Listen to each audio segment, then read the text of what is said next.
Sementara itu, pemirsa, permintaan maaf Presiden atas kebakaran hutan yang terjadi di Riau terus mendapatkan reaksi dari sejumlah pihak. Presiden dinilai terlalu takut nama dan citranya buruk di mata internasional dengan permintaan maaf ini. Seharusnya Presiden juga meminta maaf kepada warga Riau dan sekitarnya atas apa yang terjadi. Atas apa yang terjadi ini, saya selaku Presiden Republik Indonesia meminta maaf dan meminta pengertian saudara-saudara kami di Singapura dan di Malaysia. Tentu tidak ada niat Indonesia atas apa yang terjadi ini. Sekali lagi kepada jajaran pemerintah Indonesia, saya instruksikan untuk tidak perlu memberikan statement yang tidak semestinya. Ini adalah permintaan maaf Presiden Susilo Bambang Yudhoyono atas asap yang mengganggu Singapura dan Malaysia akibat kebakaran hutan di Sumatera dan Kalimantan. Sekilas memang permohonan maaf ini terlihat cukup bijaksana.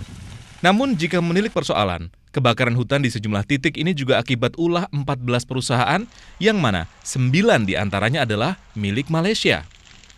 Lantas perlukah Presiden langsung yang meminta maaf? Anggota DPR Mahfud Siddiq menilai permintaan maaf SBY merupakan sebuah tindakan naif. Lebih baik ya kalaupun harus minta maaf cukup dari menteri teknis yang bertanggung jawab terhadap urusan ini. Apalagi fakta lain bahwa sekarang ini sebagian besar lahan-lahan di Sumatera itu kan sudah dikuasai asing ya.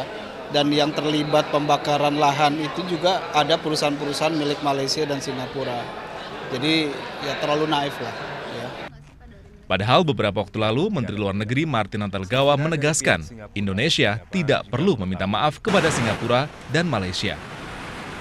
SBY terlihat ketakutan, namanya buruk di dunia internasional dengan mempermalukan negeri sendiri. Kita melihat apakah ada mosi tidak percaya Presiden terhadap menterinya atau apa gitu ya. Atau memang Presiden ini karena secara internasional mendapatkan berbagai gitu ya, beberapa penghargaan gitu ya. Dan Presiden tidak mau kehilangan penghargaan itu hanya karena asap kan, jadi mempermalukan Indonesia. Mempermalukan Indonesia sebagai sovereign state. Sebagai negara yang berdaulat, sebagai negara besar di negara Asia Tenggara. Yang pasti, akibat pernyataan seorang kepala negara, nampak jelas betapa lemah posisi politik Indonesia atas Singapura dan Malaysia. Tim Liputan RCTI melaporkan.